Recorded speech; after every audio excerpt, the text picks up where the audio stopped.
Oh shit, it's that time. We're gonna review some Goblins versus Gnomes card. Welcome everybody! Welcome, I am ThatsAdmirable. I'm joined of course by Ekop, Chakki, and Backspace, a couple of the most mediocre pros in Hearthstone, and including myself. And we're going to be going over Goblins versus Gnomes for you guys. So we're going to start by showing you all the token cards and stuff that like cards make. These aren't collectible cards. These are just kind of things that we're going to use to reference other cards. So we're just going to kind of scan through these real quick and show you what they are. So this is Gallywix's coin. This is in reference to a legendary. It's like Burrowing Mine. That's into the... it's a warrior legendary. We'll get to that one soon. Imp. This one's summoned by like a warlock card that does some stuff. This is Druid of the Fang. He converts into this guy. Boombot. That's by Dr. Boom. Oh gosh. Oh, just wait till we get to this summon. This guy's a bad boy. Mega Wind Fury. Chakki knows about that. And then a bunch of spare part cards. So all the spare part stuff is like, these are kind of utility cards that, again, these are not collectible. They are spells, but you get them from other cards and it kind of goes from there. Alright, so, guys, how you doing? Ekop? What's up? Yeah, buddy. Chakki? I see you made your bed today. I did, and I'm doing great. I'm excited for this set. And Backspace, of course. Backspace, by the way, he's streaming tomorrow for sure. You just got a sub. Oh, we just got a sub. Oh, yeah, buddy. What up? Ha! Caught one. Welcome to the end, bro. All right, well, we're going to start things off with Target Dummy, which is a card that a lot of people will look at this and go, what the fuck? But I actually think this card's pretty good, and maybe not necessarily right now, but just historically throughout card games. Zero-cost stuff is just usually kind of a mistake, so one day I expect this card to be pretty good. But just right off the bat, it like strikes me as a card that in a lot of utility scenarios, like when you just have to protect something, that this could like kind of fill that slot, like almost like a freeze effect at times. Like for a, say like Druid just really needed like a freeze effect for some reason. You like jam down a big bad boy, and then you're like, Target Dummy, and they're like, no, I needed to attack for 7 this turn. So not like a fantastic card by any means, but I actually think this card has some uses. Yeah, I actually just completely agree. But like in the far off future, and we're talking about like 2, 3, 4 years, this card might be playable. Yeah.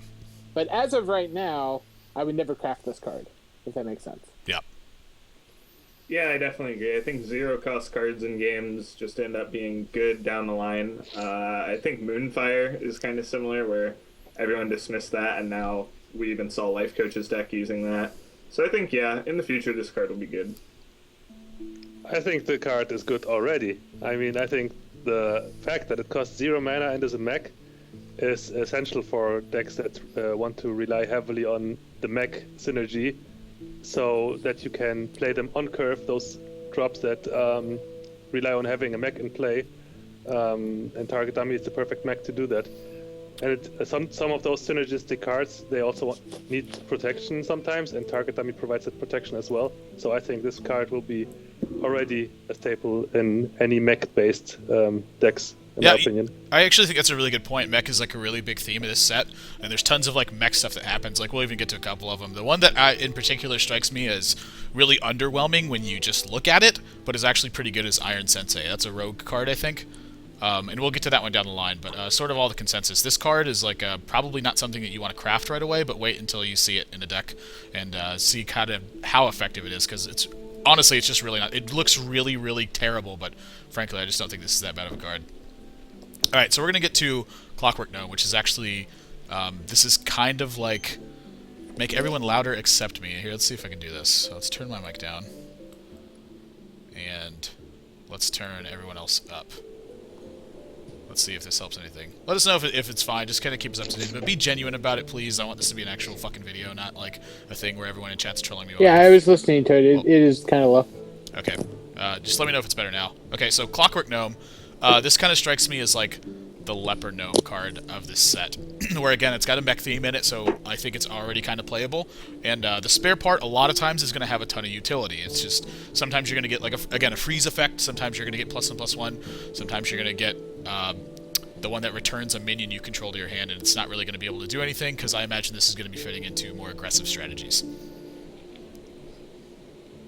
Oh, my turn. Oh, yeah, so, like...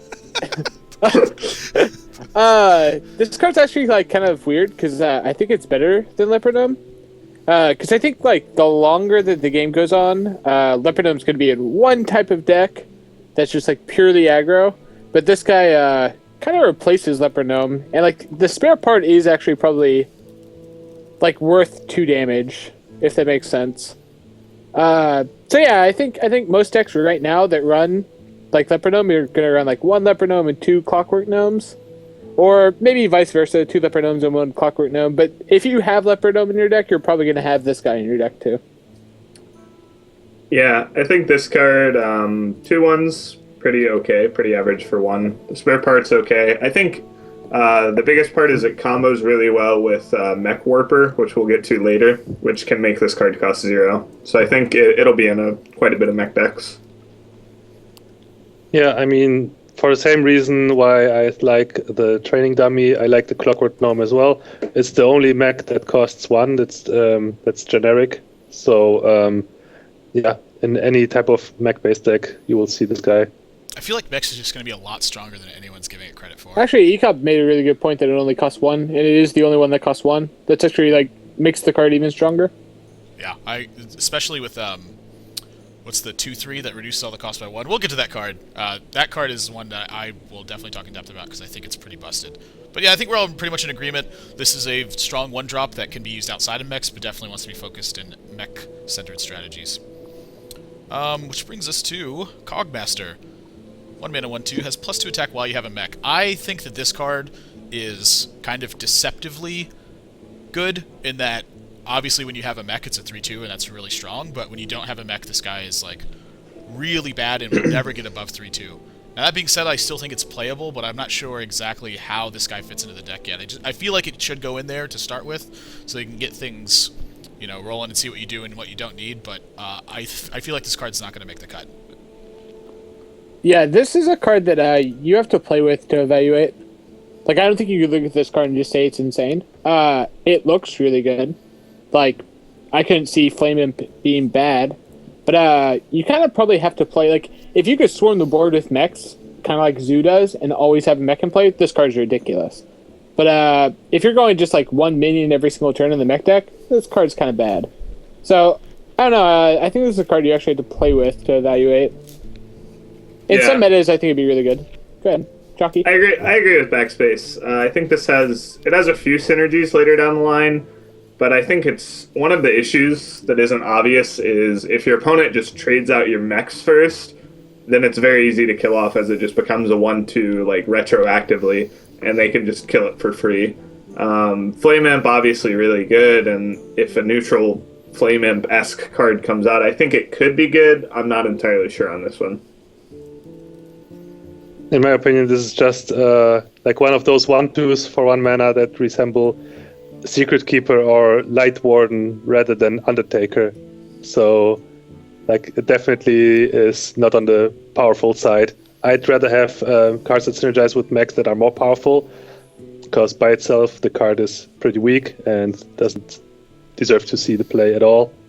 Much like Secret Keeper or Light Warden. If there was way more mechs that cost 1 mana, then this card might be better in an aggressive mech type of deck, just like Undertaker is right now. But currently, this card is not good. In the future, when more mechs come out, maybe. I would tend to agree. I think the Light Warden actually hit the nail right on the head. Really, really quickly, Target Dummy, not so good in Arena. Clockwork Gnome, probably actually one of the better 1-drops in Arena. Big fan. What is it, Cogmaster? Yeah, Cogmaster. Awful. Could not see that card being played in Arena. Yeah. Well, and then we could go on to the next one. I'm going to be kind of leaving all the Arena stuff to Backspace because he's a resident Arena expert. Ekop, I know you've played a ton of Arena, but you've been focusing a lot on Constructed lately with all your tournament invites and just kind of the new Cloud9 team stuff. So Backspace just grinds Arena. That's what he does, and you guys can actually check it out. He'll definitely be streaming it tomorrow. Stone Splitter Trog. 2 mana, 2/3. Whenever your opponent casts a spell, gain +1 attack. This card I think is good, but the first thing that strikes me is that just compare it to all the other 2/3s that exist right now, like namely Amani Berserker, and it feels a little bit weak to me. Yeah, this card's awful in Constructed, and it's like a fine 2-drop in Arena. It's definitely not fantastic. It's clearly better than a vanilla 2/3 for 2, but not that much better. I think this card's just bad. Like, nobody's gonna play it. Yeah, just some generic River Croc type of card. Move along. All right. Mech Warper. This guy I am stoked about, though. 2 mana, 2/3. All your mechs cost 1 less. My gosh, I am just in love with this card. I want to hear what you guys think before I say everything, though. I think he's okay. Like, I don't think he's fantastic. And I think he's actually better in Arena than he is in Constructed. Like, I think getting the tempo advantage in Arena is pretty awesome, but in Constructed, since there's going to be so many board wipes, and there's a lot of them now, I couldn't really imagine this card being too overwhelming in Constructed. Yeah, one of the issues is that almost all of the mechs don't have like very sticky effects like the Death Rattle minions. So if you flood your board with mechs, you're still extremely weak to stuff like Auchenai Circle or any early game AoE. I think this might be a card that looks insanely good and turns out to be just okay.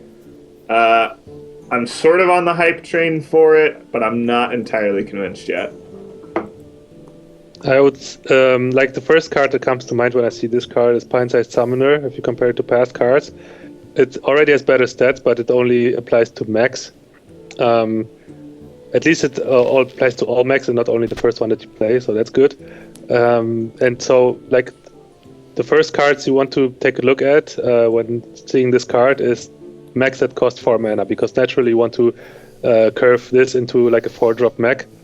And there are a couple of mechs for 4 mana that are worth playing, but we will get into that later, I guess. So I would not count out this card just yet. It might see some play. Yeah, I think the thing about the accelerating the 4 casting cost minion thing is like that's not even that great of a draw. It's like playing this and then playing the 4/3 mech. Like that's not even really that insane of a draw for Constructed. Well, I think Mechanical Yeti definitely is. That's the 4 mana 4/5. Ooh, yeah. That's really good. The other thing too is on coin. If you coin this guy and then play Clockwork Gnome, like that's a really sick start. That's like, I mean, how much better of a start could you want? That's essentially Zombie Chow that isn't Zombie Chow. Yeah, like I think if this guy lives for a turn, I feel like he can just very easily on tempo snowball the game out of control. And the difference between this is Pint-Sized Summoner. Pint-Sized Summoner used to be a 2/3, right? It used to, no, it was always 2/2, but it used to cost 2 less. It used to. Yeah. Okay, it's like the thing I remember about that card is like anytime my opponent played a 1-drop minion and I played Pint-Sized Summoner, it just died to like half the hero powers or just the 1-drop contested it. But that's not the case. Like if you coin this guy turn 1 versus a Leper Gnome and say you're playing against Hunter, they cannot outright kill it. Like it's going to stick to the board. Yeah. Also, this card has an immediate effect. Like on turn 5, if you play this, you can then use the effect once or twice immediately. Yeah. Whereas Pint-Sized Summoner, you always have to wait. I think that makes a big difference. I'm personally really excited for this card. Imagine this guy with Iron Sensei, man. Like you drop this and then you innervate out Iron, or like you innervate out like a. You innervate out the rogue card. Not innervate out the rogue card. It's just like imagine like playing this with Iron Sensei on turn 4. You just end up with like 6 power with the stuff on turn 3, and then like in Druid playing this guy and then innervating Spider Tank. Like you can play this guy with coin and then innervate Spider Tank on turn 1. That's 5 power on turn 1, and it's not stuff that like easily dies either. Like they're going to get in attacks. I think this guy is like way over budgeted, and I think it's like almost kind of scary when I think about it, but I think it's what you needed to push mechs. Like I wouldn't be surprised to see this guy go down to 2/2 eventually. Yeah, he still gets like Fiery War Axed, and I'm on the fences. I mean, obviously he could be insane, but I'm definitely on the fences. I'm not anywhere near on the hype train about this card as most people are. Yeah, that's the split decisions that we have here, and the kind of controversy we bring. Really big controversy. Ship's Cannon, 2 mana 2/3. Whenever you summon a pirate, deal 2 damage to a random enemy. I think this is the most flavorful card in the set, because like a pirate shows up and they're like, shoot the cannon. And he's like, what? He's like, just hit something. And so the guy just like lights the fuse and like blasts a cannonball to the other side. And we're like, we got him. And you're like, you don't even care what it hit. Something. You just want it to hit something. I trolled video with that exact quote, by the way. Yeah, I think this card is great too. Like I'm actually pretty stoked about pirates. This is a card that, if they continue to print pirates, will be insane. This card might actually cause them not to print more pirates, because this card is ridiculous. This is 10 times better than Knife Juggler. Yeah, the 2/3 I think matters a lot. And honestly, even in Arena, if you only have like one pirate, getting the value off this guy is probably worth drafting him. Like, I think this card is much better than that. The 2-mana 2/3 that gets +1 if they play a spell or whatever. Yeah. So yeah, this card's actually good. And also, if you take one early, you could draft more pirates. But as far as constructed, there needs to be more pirates for this card to be insane. Yeah, I think the interesting thing about Ship's Cannon is it kind of gives pirates a similar to Murloc's Dream Hand, where it's like you equip a weapon, and then next turn you can go Cannon, Dread Corsair, South Sea Deck Cannon. You get like 3 2-damage shots, Yes! two 3/3 taunts, a 2/1 charge, and you have a weapon. It's like that's the dream, obviously. So like Backspace said, if pirates become better as the game goes on, then this card is definitely amazing. Yeah, I definitely agree with Chakki. That's that sums it up pretty much. Oh my gosh, I cannot wait to Dread Corsair the fuck out of people with this card. That's probably the first deck I'm gonna build. Is this? This is easily like my favorite card in the set. I cannot wait for the animation. By the way, just gosh. actually seeing the shot. Oh my gosh, I'm so stoked about it. I cannot wait for this card. I'm crafting golden ones on day one. Let's move along to Annoyatron though. 2-mana 1/2 taunt Divine Shield. Not exciting, but I think this is a pretty aptly named card. Yeah, I'll take this one over. This is hands down the best art on the card, and by far the coolest name. I was actually disappointed whenever they were just like, yeah, he goes, hello! That's all he does. Like, he just says hello like 3 different ways, right? Yeah. But like, when Kickass and I were reviewing this card, I was just like, if it would be awesome if when this thing died, your opponent for like 3 turns had like an alarm go off. Like, it's actually super annoying. And they can't turn their volume down. It just turns it to max. Like, that would be so awesome. This is an arena card that if you killed it, it actually annoys you. But yeah, this is actually hands down one of my favorite cards I've ever seen in any card game. I don't think it's playable. It is very, very good in arena, though. I think it's actually like a solid pick in arena. I think, yeah, I agree with Backspace on most points. I really love the card art. I think it's kind of a fun, mediocre card. It has some synergies that we'll probably get to later. It's part of what I'm going to kind of refer to as the one-attack tribal through Hobgoblin, which I'm pretty excited for. So we'll get into that later. Yeah, I personally like Annoyatron in a mech-based deck that is more that has a hero power that synergizes with the mech only having one attack. You just want to have that sticky mech on a board. Sure, it will die very easily, but it's sometimes harder to kill because of the Divine Shield, and then it might stick around on the board, so you can play your big synergizer with mechs and make use out of that mech on the board, and then just use your hero power like Mage Hero Power, Rogue Hero Power, or whatever to kill off whatever attacked it. So I think it might see some play. I think it's actually a very decent mech. The picture, the scene that I'm picturing is going second and going coin. What's this guy's name? I'm never gonna remember the names of these cards. I'm gonna go. What's the Mech Warper? What's the 2 cost 2? Okay, Mech Warper. Like, I picture going coin Mech Warper, innervate Mech Warper, 2 Annoyatrons. Just let that one sink in for a moment here. I don't think you get that many cards on turn 1. If you're going second, you do. You get with 5 the cards. Okay, you'd have 5, yeah. Puddle Stomper, 2-mana 3/2 Murloc. I think that this is like an addition that you would include in a Murloc deck, but something you're not particularly excited about.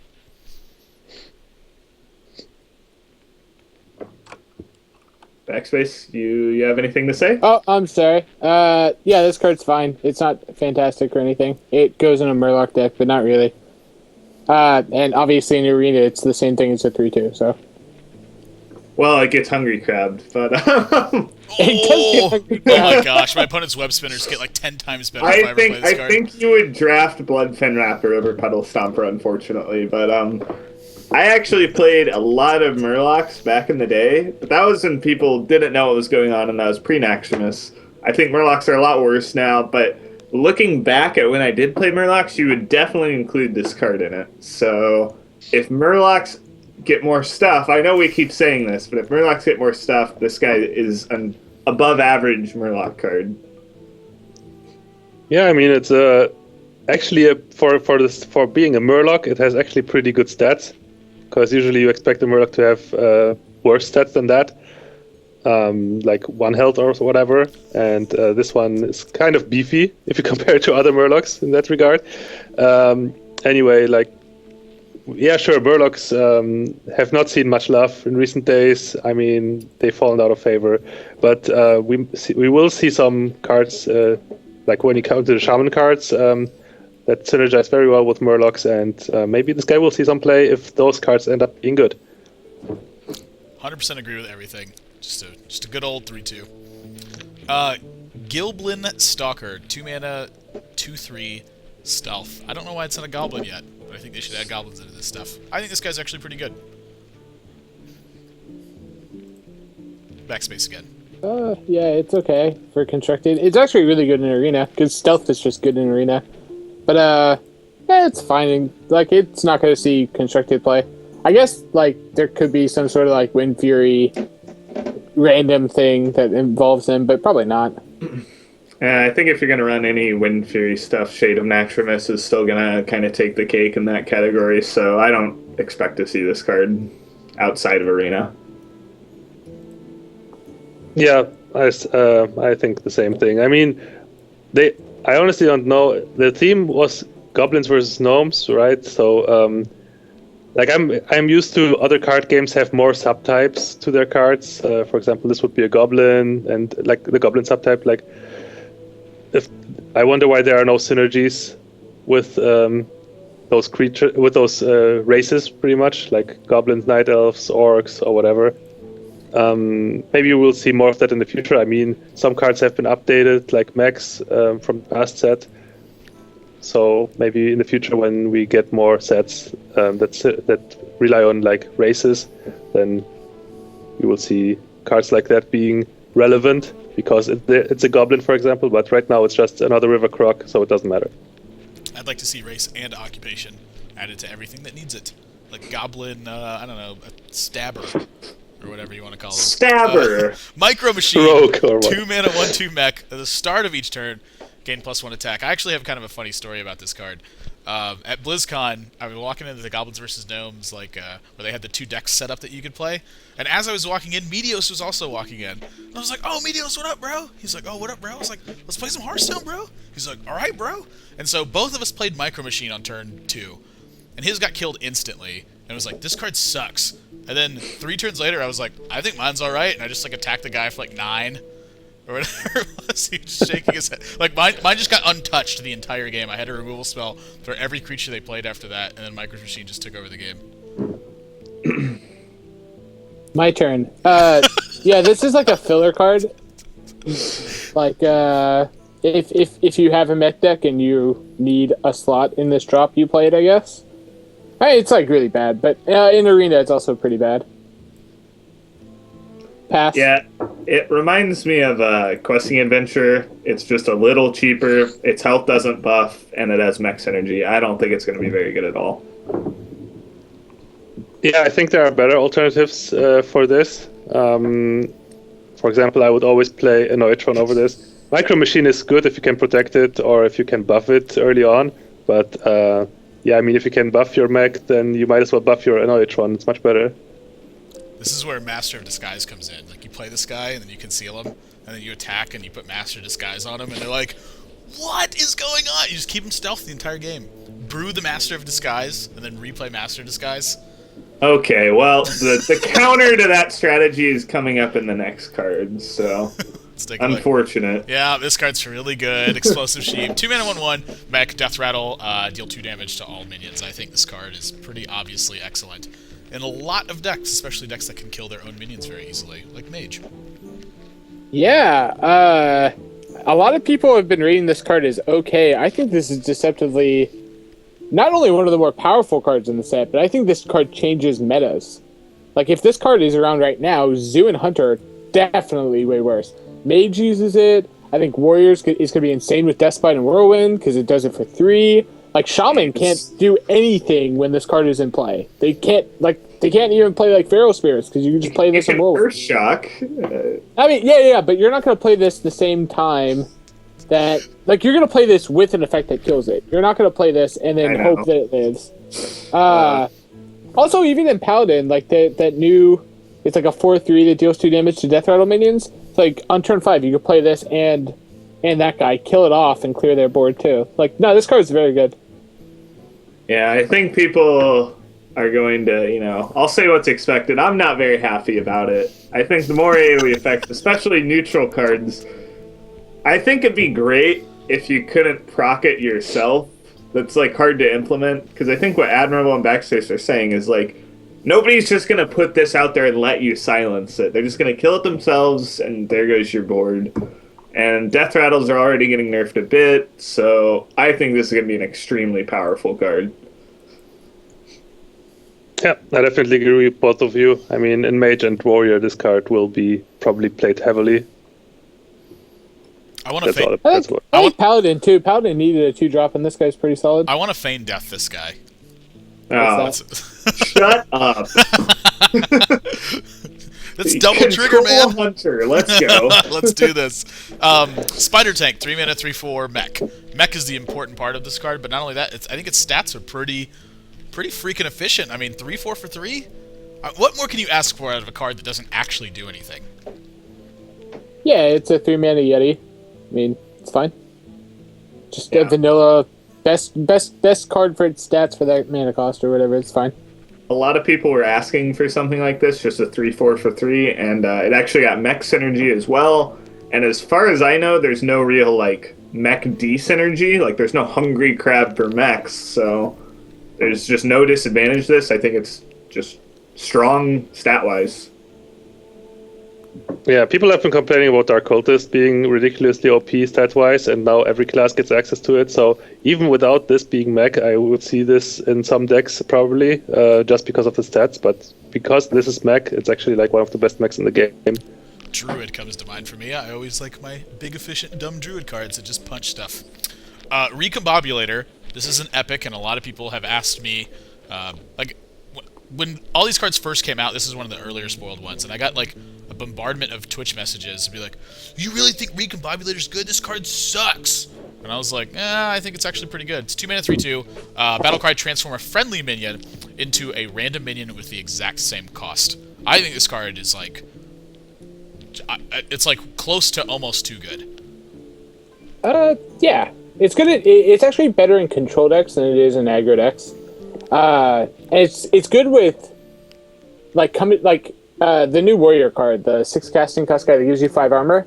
Like, if you recombobulate that, you're not getting a bad 6-drop. Like, there's almost no bad 6-drops. So like, I mean, obviously if you get an attack in, take off some toughness off the 5/5, and then recombobulate it, it's even way more insane. But recombobulating anything that's not like 5 casting cost and above is probably not that amazing unless you like Shadow Madness or have that type of synergy going on. But yeah, this card's like a decent one of. I mean, it's better than like a Panda, for example. Not too insane about it, but definitely think it's fine. It's definitely alright. I think one of the obvious synergies people saw was it with Giants, you literally cannot get a bad result.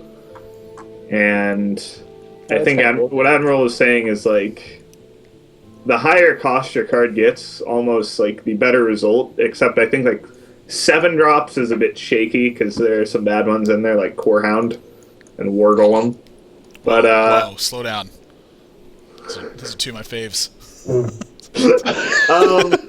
I think this is a card I just have to see played before I can judge it, really. So I'm undecided. I feel like this card is potentially very good in Shaman or Paladin decks, where you can actually transform your hero powers into better 1-drops, so that you will always get the better minion off of the hero power, for example. But yeah, I mean, usually in your deck you're playing only the best drops for that specific cost. So whenever you transform something, it's actually likely that it always gets something worse. But that's, of course, if you didn't make use of that minion first. So Obviously, you're not going to play this on a full health minion that you just played, unless you're playing arena, I guess. And so yeah, this card is good if you got your use out of your minion already. If your minion attacked into his minion, your minion survived, and then you play this to upgrade your minion pretty much. Even though it becomes a weaker minion, it actually becomes better because it's at full health again. So in a sense, it upgrades. It will always upgrade your minion. Yeah, something that I'm thinking about too is how this creates just variation in some of your threats. Like sometimes your opponent are like, oh, he's got whatever, like Sylvanas, so I'll just silence it. And then you're like, ha! Now it's a random 6-drop, and who knows what it's going to be. Like people aren't necessarily prepared for a different range of minions that are going to be coming out. And while of course it is a random minion, it does create a lot of variation from your opponent. So like you're more prepared for that because you're just kind of attacking with your stuff and going from there. But your opponent is like prepared for certain kinds of game plans. So when this creates something that like is never played but happens to be good in that situation, that's like blowout potential. Oh yeah, I wanted to pick up on something that I just saw in the chat. Actually, Battlecry minions that have weak stats in general, like Defender of Argus, for example, they get way better thanks to that card. That's really good. I would definitely agree with that. All that stuff. I think this card is going to be like really fantastic. Again, not one I'm going to craft right away. I'm going to kind of wait for it to like start to fall into place and see where the stronger strategies are, because it may just turn out that the situations that we're talking about just don't come up that often. So this isn't one I would craft right away, but certainly not one I would disenchant. I would never consider that. Definitely a one of. I'm not sure if you'd ever into, but yeah. Yeah, I'll say about that too. Ogre Brute, 3 mana 4/4, 50% chance to attack the wrong enemy. Now, a lot of people think this is kind of a drawback, but there's a lot of upside to this as well. Yeah, there's some upside. I think this card's just awesome. I think this card goes right in a Hunter deck, like as a third animal companion. I think this could definitely go into Aggro Rogue. And also, like, you got to keep in mind, like, 50% chance of attacking the wrong minion, they have to have a minion in play. And on turn 3, it's pretty easy to gain board control to where this guy just gets to go to the face twice, which is pretty awesome. I'm a fan. I like this card. Yeah, I think this card's pretty good, actually. I mean, even if your opponent plays, some minions, and you attack the wrong thing, it's like, they still have to bust through your 3 mana 4/4. Like, that's not leaving the board. And so, just the raw stats on it are extremely good. Yeah, really quickly. Also, now that Soulfire has been nerfed, that card is definitely a lot better than it was. Yeah. I feel like this is the card that Dancing Swords was supposed to be.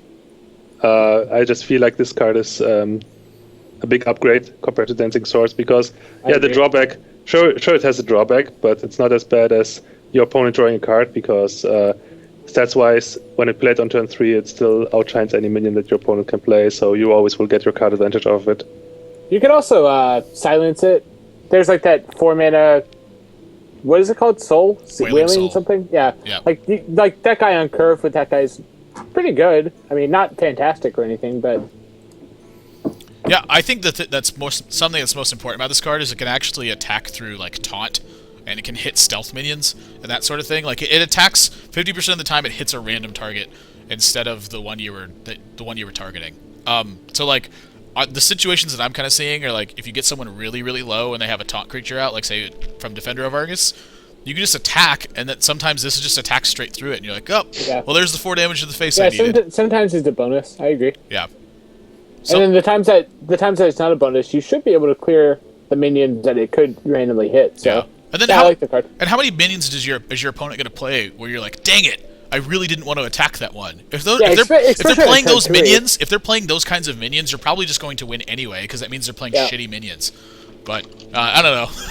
I can see why people don't like it, but do not dismiss this card. I think it's a little bit more powerful than. I think it's a very good use of random ability, giving something the stats that are like kind of overpowered right now, and then putting the random element. I think it's actually a good use of RNG. Yep. Nomergon Infantry, 3 mana 1/4, charged with taunt. This card's trash tier. Yeah, I pass. Yeah. It's really bad. I like Silverback Patriarch as my 1/4 taunt of choice.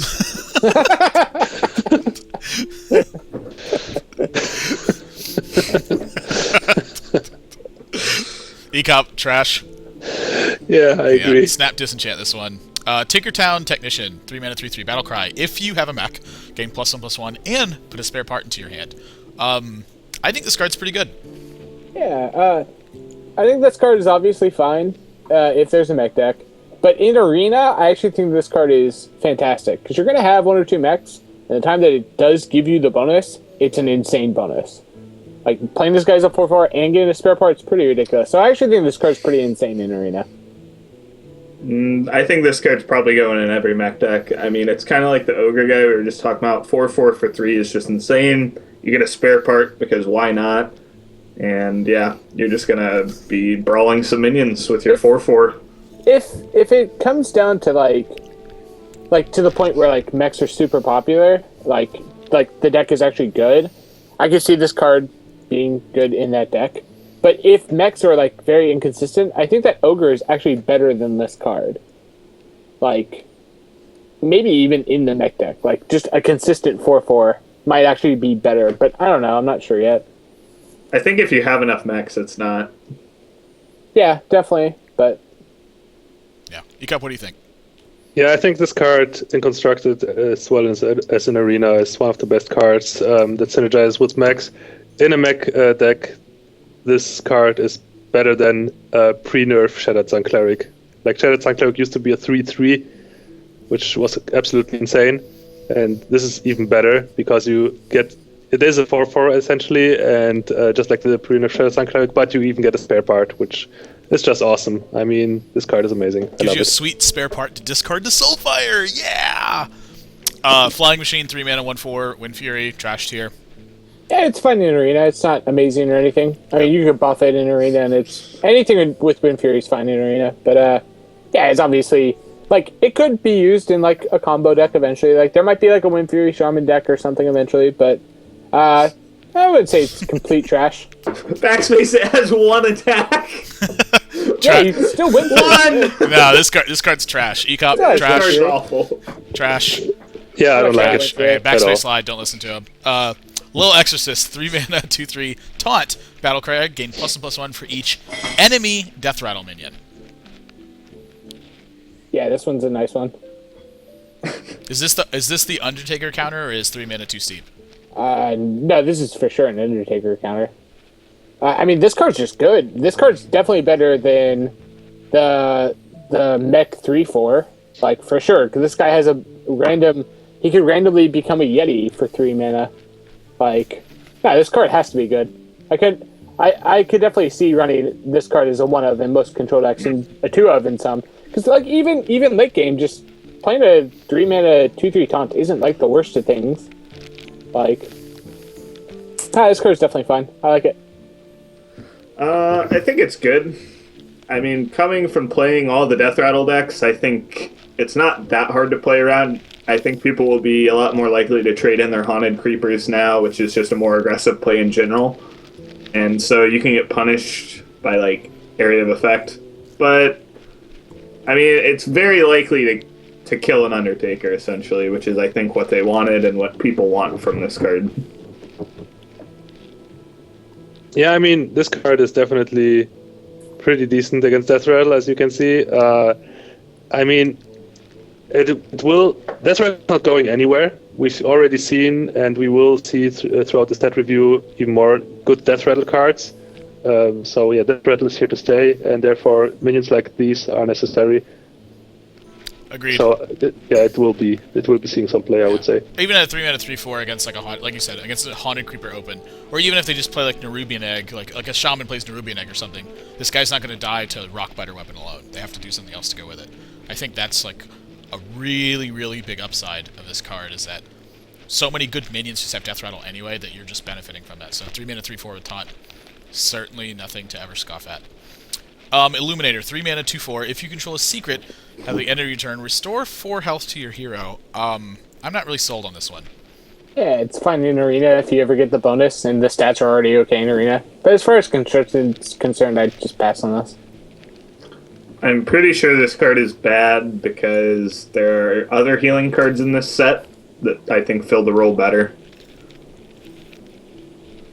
Yeah, I like the stats of the card for its cost. I mean, it's a defensive card with defensive stats, so the way the card works, it's alright, but like what kind of deck you want to play, then I guess my first guess would be Mage, but it might be a little bit too clunky for Mage, I would say. So I don't really like it. It goes perfectly in Strife Crow's grind you out, heal myself Mage deck. Yeah, I guess it does. I guess it does, and it might actually see some play in this type of deck, but I don't see play in like Paladin or Hunter. Hunter is just too aggressive, so it doesn't want to heal, and Paladin. If you build a secret Paladin, you also don't want to be a control deck, I would say. Yeah. So I certainly can see a place for this card, but it's like really niche, and I think it's only when like formats are extremely aggressive, and you're like, I just have to have something that heals. And so you're like, you get a Mad Scientist secret, and then you play this guy, it heals you for 4, and you're like, that was just enough. Like that sort of scenario. I don't think it's better than Earthring Farseer, though. It's just my 2 cents. Gnomish Experimenter. People seem to be torn on this card. 3 mana, 3/2, Battlecry, draw a card. If it's a minion, transform it into a chicken. Now, I'm assuming chicken's a 1/1 beast, but what if it's like a mutated? What if it's like a 9/9 mutated chicken or something?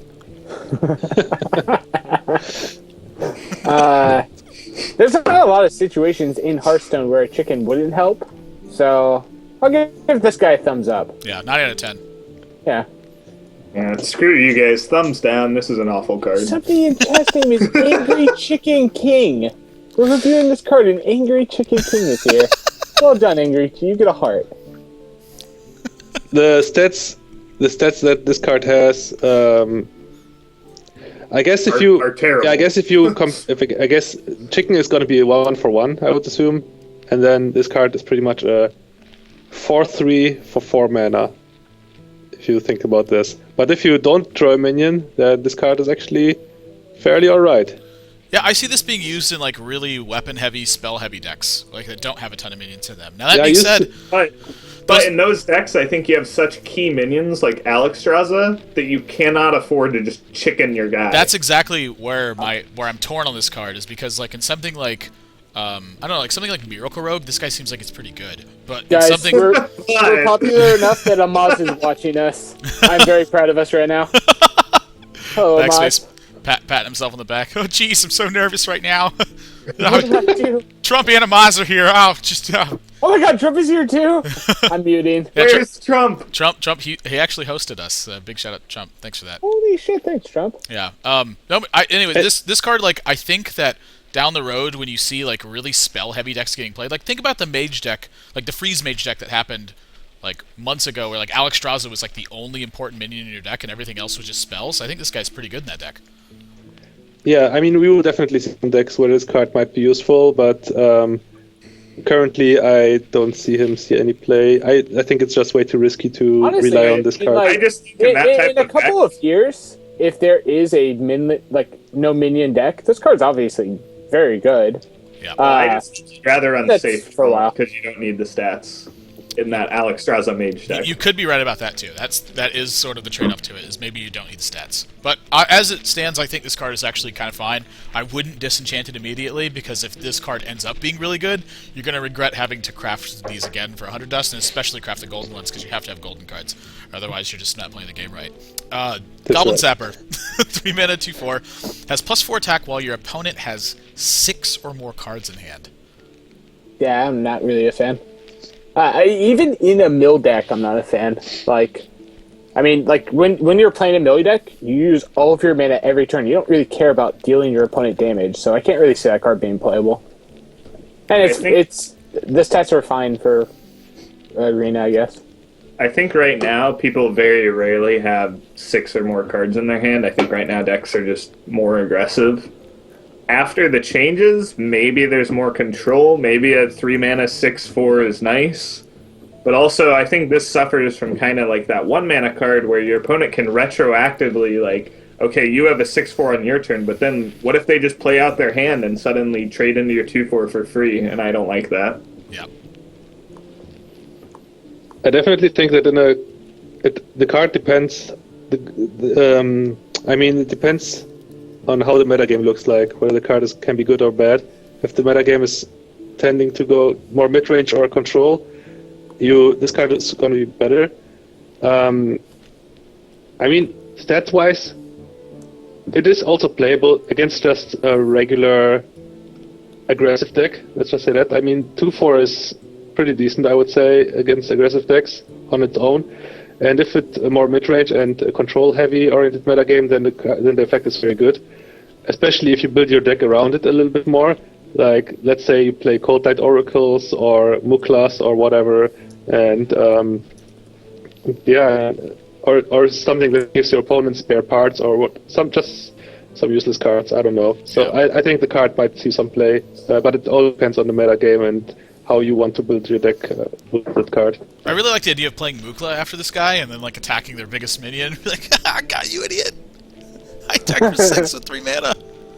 Yep. Suck those bones. Oh, geez, Hobgoblin. 3 mana, 2/3. When you play a minion with 1 attack, give it +2/+2. Goldshire Footman, I think, officially has found his calling. I'll pass this to Chakki, and I'll go last.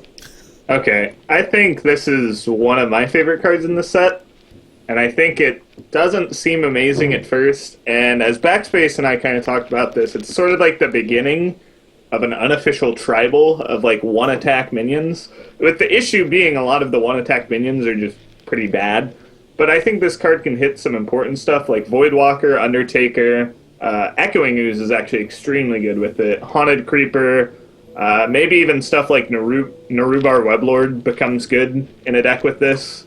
I think this could be a really great card. Definitely. A card with a lot of potential. If you take a look at it right now and don't see what it does with other cards, you think it might be pretty bad, considering you want to play your 1-attack minions on turn 1 or 2 or whatever. But you have to obviously play the card and play with that card properly. So if you like chain those cards well together, Hobgoblin into something decent like Echoing Ooze or Haunted Creeper or whatever, then the card is obviously going to be pretty good. Okay, so my thoughts on this card is you need more cards that are like this. So, like, in Magic, you'd play 4 or 5 of these effects, up to 8 of these effects, where, like, all of your minions get a bonus. So, I definitely think that this card needs more of them to be good. I don't think you can just run 2 of these and build your deck around it. So, like, if you're going to build your deck around an effect like this, you need more cards that have an effect like this. I think it's also right kind now, of sad that it's also kind of sad, I think, that it doesn't work with like summons, hero powers or unleash. Yeah, hero power. Or well, I think that'd be too overpowered. But I think right now you can probably just put this in a zoo deck. You have 8 cards that work really well with it. That's Undertaker, Voidwalker, Echoing Ooze, and Haunted Creeper. And it kind of makes those cards in the mid game where those cards are weaker. It turns them into very powerful draws, and in the worst case, it's just a 2/3 for 3, which is slightly below average. If you can get 1 activation off of this guy, he's great. I think agree, but by the same token, if you run this guy on turn 3 and you're a zoo and it's not a Harvest Golem, it seems like you just fell behind.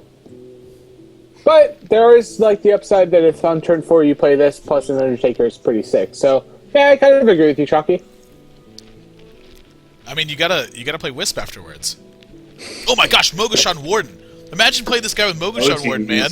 Bam! 3/9 taunt. Baby. You're not dealing with that guy. I don't care who you are. 3/9 taunt is ain't nothing to fuck with. It's like Wu-Tang Clan. Lost Tall Strider, 4 mana, 5/4, Beast. Beast being the key part here. I actually kind of like this guy. He can test Sludge Belcher. Oh, I didn't even think about that. It contests Sludge Belcher. I'm not really a big fan of 4 toughness on things that cost more than 3. So I'll give this guy a pass. But I would like to get it off my web spinner. I agree. You're never going to play this card in your deck in Constructed, but when you get it off Web Spinner, like Admiral said, it can test Sludge Belcher. So you play this on 4, and suddenly your opponent's greatest turn 5 play became not so great. And so it's not bad in the context of it's another decent thing off Web Spinner. I think this card is unplayable, just like the Ancient Brewmaster was, simply because of the stats. As long as we see those efficient spells that deal 4 damage in the meta game, then we will not see cards like Lost Tall Strider. We would much rather see Mechanical Yeti and regular Yeti. I can get down with that. I still think it's not that. I think Web Spinner is probably the biggest story of this card. Like, it's Yep. pretty good with Web Spinner. Yeah. Oh yeah, for sure. Yeah, much better than Oasis Snapjaw, I think. Piloted Shredder, 4 mana, 4/3, mech, Death Rattle, summon a random 2-cost minion. I see a lot of Captain Spirits happening. I do like this card more than Yeti, just because I think dealing, like when your opponent plays a Harvest Golem, you're like, just like, how do I deal with that? So I actually do like this card more than Yeti. Kind of don't like it more than Mechanical Yeti because that card seems better. But no, I like this card a lot. And obviously it's a mech, so it has to be good in the mech deck. But I like this card a lot more than I like Yeti. Especially on like turn 8. Like turn 8 when you play a Yeti and they can clear it, like, and then you can't combo. Like this guy's much better on turn 8 than Yeti is. So Yeah, it's definitely more resilient than Yeti to kind of like sweeping effects. So like Backspace said, later in the game you want this over a Yeti because both of them have 4 attacks, so they're both the same exact threat. But early in the game you probably want Yeti because it can survive things better and keep the 4 power on the board. I think I'll just have to wait and see like how this card plays out. also this card could be a one of in Zoo, I think, because it does trigger Undertaker, and Yeti's not really playable in Zoo, but this guy definitely could be. Yeah. I feel like this card is or might be just as powerful as Harvest Golem, because if you compare the costs and the potential stats of the Death Rattle, then they are very similar. But I don't know if I like it. The reason why I say it's just as good or almost as good is because I don't know if 4/3 or 3/4 would be the better stats. It all depends on the metagame, I would say. If you need 4 attack on turn 4 or 4 health. So I think I actually like the 4 attack on 4 mana instead of the 4 health. So I would say this card is for what it does and for how it's statted. I think it's very good, just like Harvest Golem would be. I think the bigger story of this card that everyone's forgetting about is that it can summon Millhouse Mana Storm. That's sick. Okay. You can also summon Nat Pagel. Caught one! Yes! I cannot wait to get Nat Pagel off my Pilot Shredder. There are a Mechanical lot Yeti. of bad 2-drops. Amen to that. Mechanical Yeti. This is one we referenced earlier, where I think it's really good with. I'm always going to forget the name of this card. Mech Warper. What's the 2 mana 2/3? yes. Probably Mech what it's Warper. called. Mech Warper into this guy, I think, is just busted. It definitely presents a board state where your opponent feels bad looking at your turn 2 2/3, which normally isn't a huge deal. But when you play a turn 2 Mech Warper, they're like, well, next turn I could be facing a Yeti off the bat. And with the 3 mana 4/4s being a big deal now, having a 3 mana 4/5 is pretty nice. Somebody's name in chat is front space HS. That's awesome. Well, I feel like this card is strictly better than regular Yeti. Sure, you give your opponent a spare part as well, so he might be the first one to make use out of it, but I feel like because it's a mech and because you also get the spare part that you might end up being that might end up being your reason for you, I think this card is just better than regular Yeti. Yeah, it has to be better than regular Yeti. Not to mention, like, when two good, like, if a good player is playing a bad player, the good player's always going to win when they get an extra card. So, like, I mean, I don't care if my bad opponent has an extra card as much as me getting an extra card, if that makes sense. Look, I'm using my Golden Chillwind Yetis. I got Warrior 52 for a reason. Alright? I'm using Golden Chillwind Yetis until I get Golden Mechanical Yetis. But I agree with you guys. Burly Rockjaw Trog. 4 mana, 3/5. Whenever your opponent casts a spell, gains +2 attack. This guy dies if you Shadow Word Paint it, right? Yes. Okay. I still think it's really good. Yeah, I think it's Is this guy you think it's mediocre? I think it's mediocre. Oh, wow. I Okay, think so he's... the big issue I have with this card is that all these cards we've been going over that are 4/5s, 4/4s, and with the around... Okay, well, I guess spare parts aren't very good because then you buff it, but if you play anything like Abusive Sergeant, Dark Iron Dwarf, Shattered Sun, anything that buffs your guy, you trade this out for free. Or you can just hero power. I mean, So I think this dies for free a lot. It's definitely not good enough 4-drop to even be played. Like, there's way better 4-drops. Like even a spell heavy meta, you should be able to play around this card. So I feel like this card might see some play if you can hide it behind a wall of taunts, like annoy taunts or mirror images or whatnot. So your opponent has to play spells to get past those smaller minions or whatever, those taunters, and then this guy might get out of control. Because 5 health for 4 mana is obviously pretty good, but other than that, I feel this card is pretty mediocre. I do not expect it to see any play, except if the metagame is more spell reliant. Yeah, I feel like this card makes cards like Hex a little bit harder to cast. Like, you're just buffing your opponent's card. Lightning Storm, there's like a pretty big risk associated with this guy. It just makes utility cards hard to cast, and anything that disrupts your opponent's curve, I feel like, is pretty good. However, at the same time, it's just so much easier to trade in than Yeti. Like, that card versus Druid is much worse. That card versus Zoo is much worse than just Yeti. On a final note, you will be seeing this guy a lot in Constructed. Yeah, I actually agree. Yeah, we'll get to that guy in a bit, which is obviously a very good card. But, I was actually going to say that, Chakki, that you're going to see that guy in play a lot, but not by casting it. Maybe I'm a little bit biased because of that card, which we'll get to in a while. Remember this card, guys? We're going to reference this again later. 4 mana, 2/5. Taunt can't be targeted by spells or hero powers. Arcane Nullifier, X21. This feels like at times a lot better than Senjin, and at times like way worse. This card 100% would have been played when Next came out to counter Leroy, but now that Leroy's already gone, I can't see a reason to play this card. Like, not yet. Can't be kill commanded or Hunter's Marked. Yeah, it's fine against Hunter. I mean... Yeah, but the Hunter player is just going to trade it out without losing any of their minions, really. Like, definitely would have been good 4 months ago. Yeah, I guess Undertaker does just run it over in one swing. Yeah. I mean, even Lost Tall Strider destroys this card. But I think this card...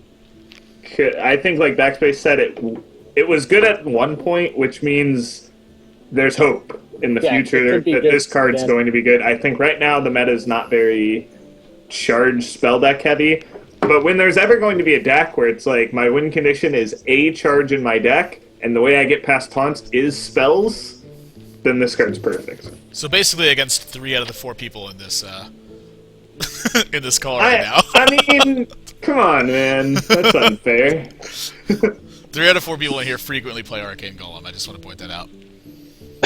Well, I'm not one of those guys. Take your wild growth, idiot. Got him! Attack before you're stupid! Well, I think this card is actually very decent. Often enough, the comparison to Ascension Shieldmaster makes sense, and I think it's fair. And often enough, I think that the 3 attack on the Ascension Shieldmaster didn't really matter all that much compared to if it had 2 attack. That was from personal experience when I played Ascension Shieldmaster myself. So I think, all things considered, if you, for example, buff your own Arcane Nullifier, then it becomes really good. Like, the stronger stats it gets, the better the card becomes, comparable to a Spectral Knight, for example. I mean, I like... And mech is just, the icing on the cake, the card being a mech. So I'm pretty sure there's some spot for the card. It's too bad that you cannot target it with your own spells. But yeah, at least you have minions. But there's still minions to buff the card with, like Shattered Sun Cleric maybe, or something like that. I don't know. Cabal Shadow Priest seems to be the backside of this card. Ooh. Oh yeah, definitely. Yeah. Ouch. Yep, definitely ouch. Keys and Mystic. Where did my camera go? Okay, there we go. I don't know. Keys and Mystic. 4 mana, 4/3 Battlecry. Take control of a random enemy secret. This card seems to me like it's either like King of the Mountain or just like the worst card in your deck. Your cam turned off. I don't know if you know that. Yeah, I turned it back on. I don't know how I got turned off. Yeah, this card's pretty good. I think it's like, people look at it and they're like, this is perfect for like right now. But depending on how the meta changes, secrets might not be a big thing. I think Paladin secrets are still going to be awful. I think Hunter's secrets are going to be a lot less of a thing. But I think, obviously, with Mad Scientist, you still have to have them in your deck. and I have no idea where Mage is going to land with all these new cards. I don't think even in a somewhat heavy secret meta, this card is even playable. Oh, I definitely disagree with you there. I think in a secret heavy meta, this card is like really freaking good. Let's say 30% of the decks on the ladder are like on ladder this secrets, card, which that is a very average. heavy. That is a very heavy secret meta. This card is still not great. I mean, just in the other matchups, it does nothing. You're probably gonna lose because this card's in your deck. So I don't know. I'm not really a big fan of this card. In Just arena, play I it and think you explode. in arena, I think this card's insane. But yeah, even against Hunter, I couldn't imagine just you play this card and you take their explosive trap instead of their freezing or whatever. I'm not a fan. I think it's similar to Harrison Jones. Sometimes weapons aren't going to be a big deal. People forget about it, and then you put 2 Doomhammers in your deck and catch people off guard. And then people put Harrison back in, and I think that's kind of be how this goes. Yeah, it just goes in and out, in and out. But I think even the times that it goes in, it's not really a swing card like Harrison. Like Harrison, you could draw 4 or 5 cards with. Or they could Draxus and you draw your deck. That's true. There's no swing situation where you're just holy shit, I'm so happy I stole that secret. Yeah. So, I don't know. I'm not a fan. I predict this card will not see any play at all. So this is kind of an extreme prediction, but I think it will be true because the stats of the card are not that good, and secrets are going to be less prevalent, especially because there are no new secrets. So it's definitely going to be the new meta game will not be focused on. It will not be focused more on on secret strategies. It just makes no sense to play this card ever. I disagree with Backspace and Ekop on this one. I'm with Chakki. It's very much like Harrison Jones. When people forget that this card is there, it becomes really good. And the times when it's really good, it's really, really good. If you steal a freezing trap with this, you're not going to lose. You just took a removal spell from your opponent and gained one and played it. This is like the counter to Mad Scientist. You attack their guy and you take your trap, and they're like, crap. And they're not running Flare anymore because Flare's 2 mana. That's on turn 4. I think it's an important card to have in the game because I do think Mad Scientist is a little absurd. That's a bigger point. That's the bigger point I'm trying to make, is that cards like this, the threat of a card like this is worth more than the actual card itself. Very much like Harrison Jones. Yeah, don't get me wrong, I think the effect is very powerful and potentially game-breaking, but I just think that the card by itself, being 4/3 for 4 mana, is not going to reward you for the effect is not going to reward you for playing a card that is this bad, that has such bad stats. I feel like if it was, for example, 3 mana 3/3 or something like that, then it would have been way better. Yeah, well, that's actually what Amaz actually just said that in chat. If it was a 3 mana 4/3, or even just a 3 mana 3/3, I think the card could actually see potentially a lot of play. But I think the stats on it are fine because it's not supposed to be a card you put in and you're okay with, even when you don't face a secret class. You're supposed to feel like, damn, this card's useless. Yeah, definitely torn opinions on this one. The 2 people who like to play with Hunter a lot maybe are a little bit biased and think this card's better than it actually is. The control I play Hunter a whole lot, and I think the card's awful. I do think it's below average, probably. Okay, fair enough. I think the threat of this card is kind of the important story of this one. So, not one I'm willing to disenchant right away, though, because I agree. Traps are sticking around. The card could actually end up being really good, and I could be wrong, but I would definitely not disenchant that card. Yeah. Jeeves, this is one of my favorite cards out of the set. 4 mana, 1/4. At the end of each player's turn, that player draws until they have 3 cards, and it's a mech. I think this card is fantastic. Yeah! I've heard people's reviews saying this card's awful, and I'm like, what the hell? Did you read it? Yeah, it's like they forgot what Necropotence did, if they ever played Magic. I guess it's because no one else is a Magic player. No, this card's awesome, man. Even in a Shaman Burn deck where you just throw everything at their face and play Jeeves and hope. Or even in Zoo. You can play this guy as a 1-of in Zoo. I mean, you empty your hand pretty often in Zoo. Playing this guy in turn 4 to draw 3 is pretty sick. I think this card's awesome. And even if it's not good right now, this card has to be good in the future. Especially if they keep giving Shaman all these ridiculous burn spells. I agree with a lot of what Backspace said. I think this, right now, in the current zoo deck, I mean, there's a lot of stuff I want to put in, and there's only 30 slots, so I can't say for sure, but I think it would be a great one-of, because obviously there's tons of turns where you just have 0 cards in your hand, and if you top deck a Jeeves and just go, okay, I'll draw 3, thank you, like, that's pretty great, especially with stuff like Hobgoblin, that if that's on your board, this is a 3/6. Yeah, it also lets other decks become zoo. Like, you could actually play like a Mage Zoo deck now. You could play like a Hunter's. I mean, this card's awesome in Hunter. I mean, like, no, this card's really good. I'm a fan. I mean, we've seen hyper aggressive decks already making use out of cards like Divine Favor and Cold Light Oracle.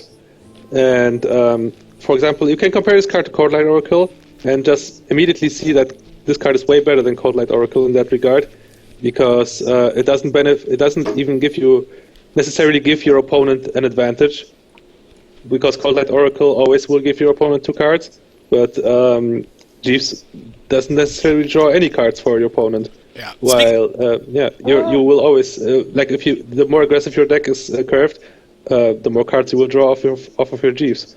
On the topic of 1/4 taunts, this guy I don't feel like always has taunt, because something to keep in mind is that this guy's going to draw you 3 cards or 2 cards. Like, even if it draws 2 cards, it's still fine. This guy's going to draw 2 cards a lot. If your opponent wants that same effect, that means they have to leave Jeeves there.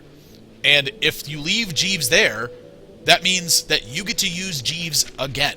And if your deck is built with this card in mind, it means that you're using it a lot. And your opponent is probably not building their deck with Jeeves in mind unless they also have Jeeves. This card is benefiting you a lot more than it's benefiting your opponent. Yep.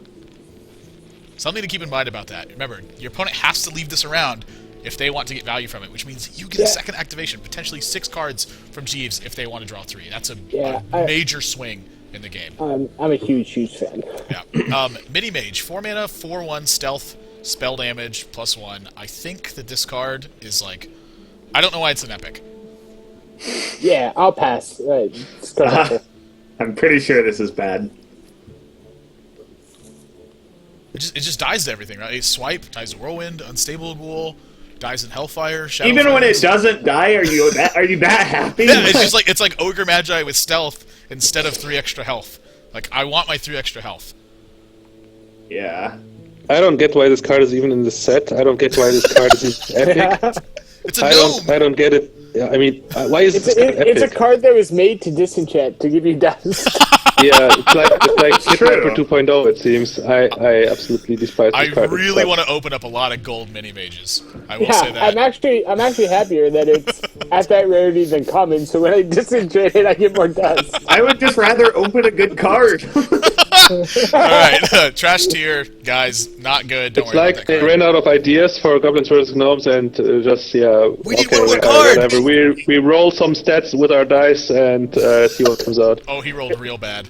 There have to be some weaker cards, you know. Yeah, there definitely have to be. This one I don't think is one of them though. Enhanso Meccano. It's like they modeled this name after Ekop from Fight Night. It's a 4 mana 3/2 battle cry. Give your other minions Wind Fury, Taunt, or Divine Shield. Not another random minion. It's give all of your other minions Wind Fury, Taunt, or Divine Shield. What I'm curious about is if it will mix up Divine Shields. It will not mix them, no. Okay, so it's all your minions are going to get Taunt, or they're going to get Wind Fury, or they're going to get Divine So Shield. you're going big or you're going home. When you get Wind Fury, this card feels like it's just busted to me. I think when you get Divine Shield, it's pretty great, too. I think all of them are good. This is definitely going to Just- replace... It's 100% going to replace Dark Iron Dwarf and Zoo. If Zoo is still a deck. Like, playing this guy in turn 4 is 10 times better than playing Dark Iron Dwarf. Like, yeah, this card... I think this card is very, very good. Yeah, I pretty much agree. I think it'll be good. I'm not entirely sure if it's, like, the best shit ever. It seems a little... Like, when you get the wrong thing, it's very under budget. When it's on, it's, like, terribly under budget. You get 5 stats versus Dark Iron Dwarf is always 10. So, I'm not entirely convinced it's gonna, like, find its way in. I actually don't like the card at all, to be fair.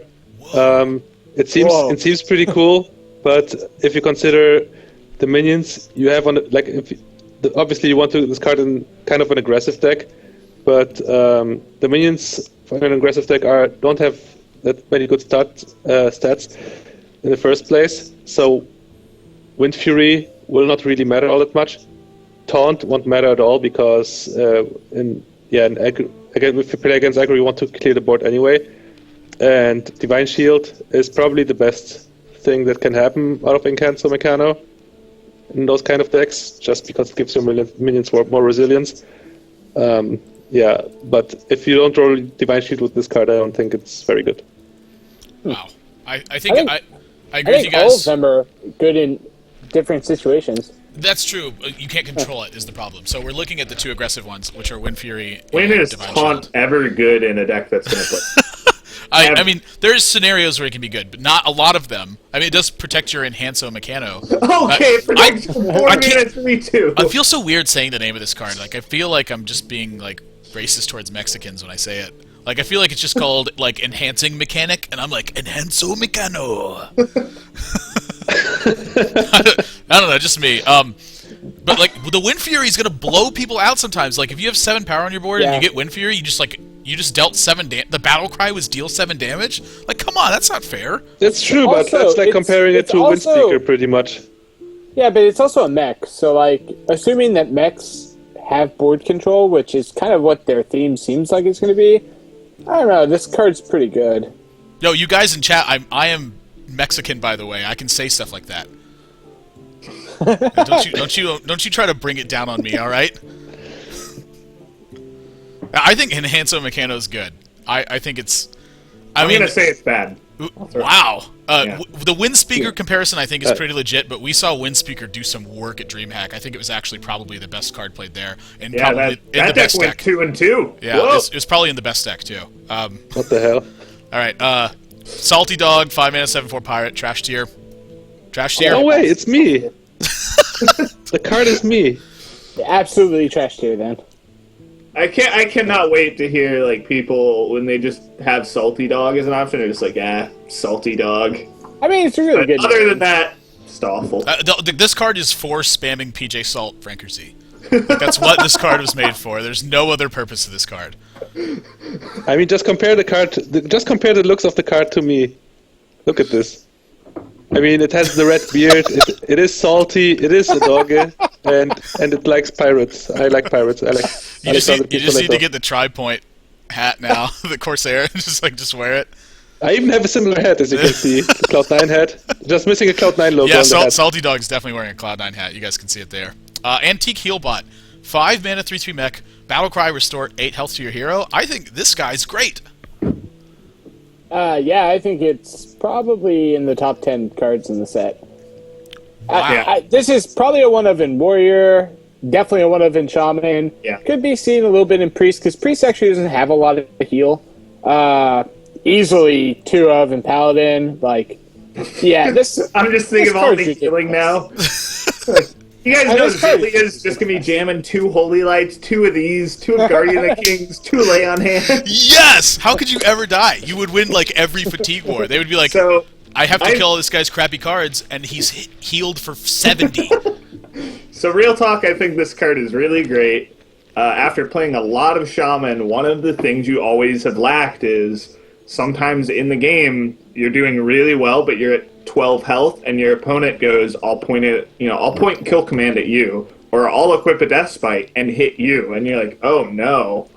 And sometimes you just die to burn, and with this card, that almost never happens anymore, which means you can more reliably go into the late game and just power them out with the cards that you put in your deck. So, as someone told me, it's an effect that has never been in the game before for some classes, so it's definitely going to be great. Absolutely. Yeah, I mean, 8 health is a lot of health. So if you compare it to like a healing touch, you pay 3 mana for the healing touch, which is and 2 mana for the 3/3 stats, pretty much, right? So Yeah. In one the card. combined cost, which makes it into one card, which makes the card really good. 8 health is just a huge amount, and it actually surprised me that every class gets access to it. I like it, honestly, though, because now Shaman finally gets some healing. And yeah, I mean, it might be even too much, because if you've seen, for example, cards like Ancient of Lore in second beta, they used to heal 8. Ancient of Lore used to heal 8, now it got nerfed to 5. So, yeah, we'll see. I mean, we'll probably see this card in a few decks that need it. I think another part of this card that's really interesting to me is when you recombobulate it. Yeah, actually, that was one of the things I was going to touch on. It's very good after you recombobulate it. Anything that has a battle cry is obviously Man, you guys very good. love that card.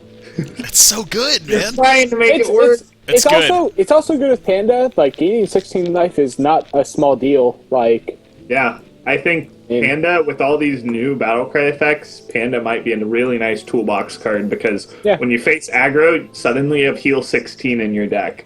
When you face control, you don't need to use it on that. You can use it on like a big game hunter. Yeah. I think it's a big deal. I think this card is like probably one of the most underrated cards in the set. And you guys should definitely be looking to play with this card, because it's actually really good. If you compare it to something like Sludge Belcher, it actually absorbs more damage than Sludge Belcher does, because And you can't get around it. Yeah, it's going like Sludge Belcher eats up 7 points of damage. Now, granted, it does a lot of return damage, but this card is eating up 8 of that, and it's at some point it's going to start attacking. Like, this is something they still have to actually kill because it's a body on the board. This card is like 100%. It's going to get played in a lot of decks. And it's a mech. Yeah, and it's a mech. Another thing to think about. It's one less cost if you have a Mech Warper in play. It's 4 mana. Wow. yeah, so in turn 4, you could gain 0 life. Bomb Lobber, 5 mana, 3/3. Battle Cry, deal 4 damage to a random enemy minion. Obviously, the comparison that comes to mind for a lot of people is Argent Commander. This is one of the best 5-drops in the game. I mean, like, this card's disgusting good. It's like the complete opposite of Antique Healbot. When you play this card, you should be able to gain tempo, which is...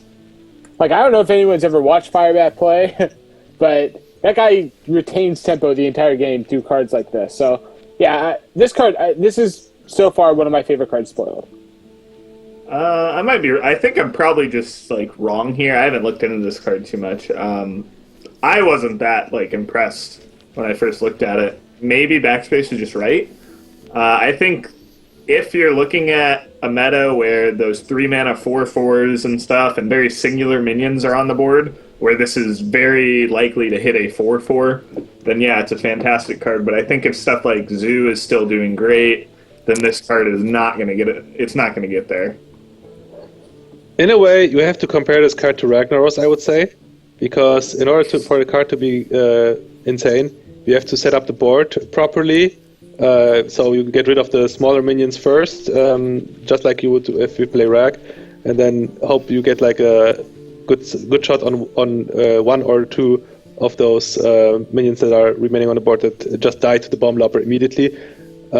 So in a way, you can compare it to like a cheaper Ragnaros with a one-time use. I think the card is very powerful in that sense. I kind of agree and disagree, because like in Warrior, if you have any weapon out, you just kill off their other minion and then kill it. Same thing with Rogue if you have a deadly poison out.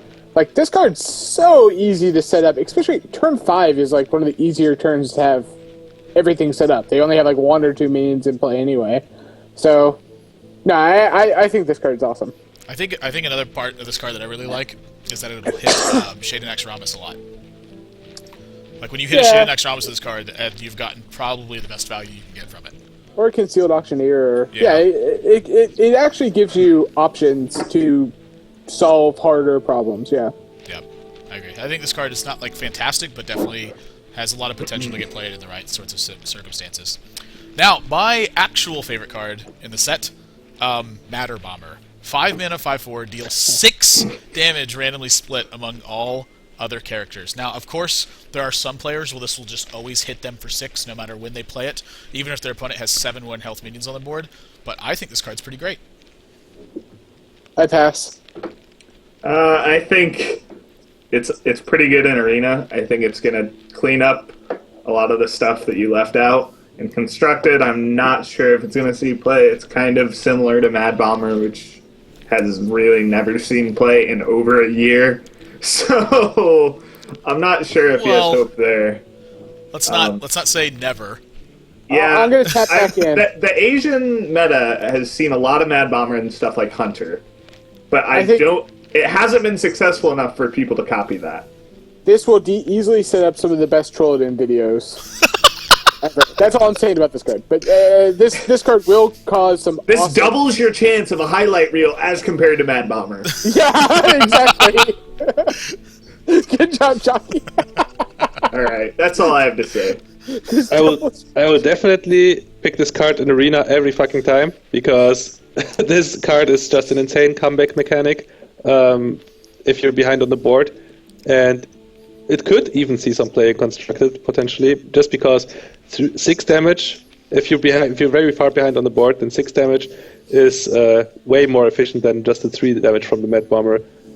So yeah, with 6 damage, you will definitely kill some of the enemy's minions. While with only 3 damage from the regular Mad Bomber, it might not work at all. All right, well maybe I'm playing favorites here, but I think this card is. I think it's actually very constructed playable. I think it's 5 mana, 5/4 is not that bad, and when you combine it with the fact that it will occasionally kill stuff, and sometimes kill a lot of stuff, I think that makes a really big difference. You can also deal that final point of damage for that highlight reel. Junkbot, 5 mana mech. Whenever a friendly mech dies, gain +2/+2. This card, I'm really torn on it. I see this card being extremely good sometimes, and then other times like the worst draw in your deck. Yeah. Yeah, it's a scavenging hyena, right? Like it's like if you have a lot of mechs in play and you're gonna trade that turn, it seems. Yeah, if you have a lot of mechs in play and you're gonna trade that turn, it seems fine. But overall, I don't even see this card being too playable in a mech deck. Yeah, I'm not a big fan at all. I think it's too situational. It's when you're behind, it is the worst card in the game. It's just one activation and you're okay, but a 3/7 isn't that great. Like, you would not play a 5 mana 3/7 in your deck, probably. Especially with no extra effect. A 5/9, obviously you're happy, but I think it's too situational. Yeah, I'm waiting for the mech token generators before I play this card. So right now, I'll pass on that one. Alright, so right now it's actually Junkbot. Got it. Yeah. Fel Reaver, 5 mana, 8/8. Whenever your opponent plays a card, discard the top 3 cards of your deck. Now, Fel Reaver was a lot cooler in WoW TCG. I remember that. You had to actually stomp your feet as part of his cost. It was literally part of the cost was to stomp your feet. This card, it strikes me as like a little bit better than Sea Giant in the decks that really want to play that card, but not at all like a control style card that you can play. I'm sorry, I'm reading this from chat. It says the lack of webcam on Backspace side D. Ekop, you take this card first for us.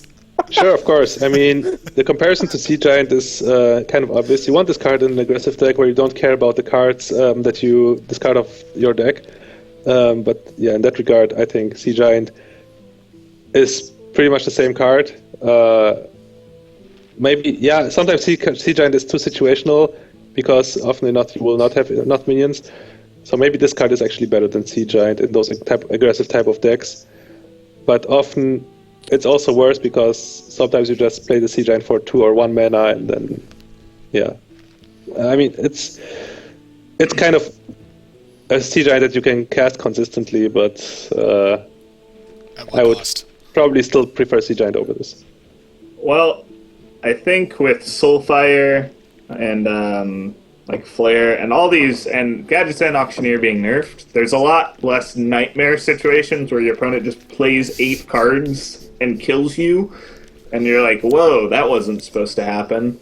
But I would play this card in an aggressive deck if Big Game Hunter did not exist, but I think Big Game Hunter is going to be important in the new meta because of other cards, which kind of makes this card, it got caught in the crossfire of control decks fighting for, what cards are best, and you're just like, but I just want to be aggro, but you're the beast, and you're in his sights, so. I definitely agree with Chakki, but I also think that this card is good.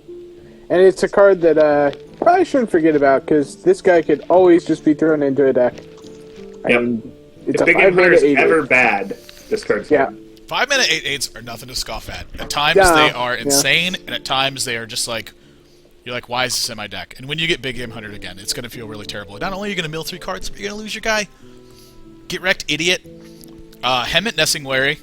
I was really excited when I saw the name, but then a little bit disappointed when I saw the card. 5-mana 6/3, Battlecry, Destroy a Beast. Yeah, I think this card's awful. I mean, just standard awful. Even if you know your opponent's playing Hunter, I don't see this card doing anything. Well, mind you that Druid of the Claw is going to be a beast every time it's Whoa! summoned now. I didn't know that. Yeah, it's becoming a beast when it All hits right, cat well, form maybe or this bear card form. has a little bit more value. I mean, if they print more beasts in other classes, clearly this card's good. But as it stands right now, I'm not really a big fan. Nobody's gonna play this card. Yeah. It's awful. Yeah, nobody. I'm going to show you guys. I'm going to build a deck just for the funsies. Do you remember when you fought him at Nessingwary when you installed this game? He was awful. He was one of the easiest guys to beat. But he had a hero power at least. I got the Mimiron's... beast. Wow, how does Big Game Hunter say the big beast in my sights? What does this guy say? I've got the 8/8 in my sights. It's like, no! You guys have it backwards! Yeah, like that would be awesome. Mimiron's head? Mimiron's head? How do you pronounce this card? Mimiron. Mimiron's head. 5-mana 4/5 mech. At the start of your turn, if you have at least 3 mechs, destroy them all and summon V07TR0N. Obviously supposed to be Voltron. Voltron is the 4/8 charge Mega Wind Fury. Right? Right. Mega Wind Fury means they can attack 4 times. Obviously, when you summon Voltron, that's really good. But how often are you going to summon Voltron with this guy? Yeah, I'll go last. Obviously, what comes to everyone's mind is turn 6 actually. Mimitron's head, double target dummy, and conceal. We have a new miracle, boys. We got a new miracle, boys. With double cold blood, easy peasy. Yo, all I'm saying is, you go... I'm pretty sure there's some crazy druid combo where you turn 2, double innervate, mech warpers, and you get this guy out and you just win next turn. That's a thing, right? Like... It might be, I don't know. I mean, a 5-mana 4/5 is not bad, but... This is just a fun card, but I think in mech decks, like if there's just a mech aggro deck, when you play this card on turn 5, your opponent does have to deal with it. They have to deal with a mech, usually, which is kind of an issue. So I don't know if it's going to make the cut in Constructed. It's definitely one of the most fun cards I've ever seen, though. Yeah, so my thoughts on this card is the second that the ladder resets every season, this is going to be the deck that I'm playing until rank 5. I cannot imagine not trying to get Voltron in play through rank 16 to 5. If you're not doing that, you are not enjoying this game. The second you get Voltron in play, you have to be the happiest person ever. For sure. Why are you playing this game if you're not doing this? When I rank up from 16 to 5, all I do is play Frothing Berserkers, and I just try to make them 30 power guys. That's all I do. I could care less about the meta. I'm just gonna make a huge Frothing Berserker. This guy's summoning me some Voltron. That's all I know. Oh gosh. I hope that ends up happening. I'm gonna try it, but I'm not sure how confident in my strategy I'm gonna be. It's just kind of a cool card. I want to summon it at least once. That's definitely something I'll keep in mind. But yeah, that should be a goal in your life. For now, What? I think it's more of a fun card than an actual competitive card. Blingtron 3000.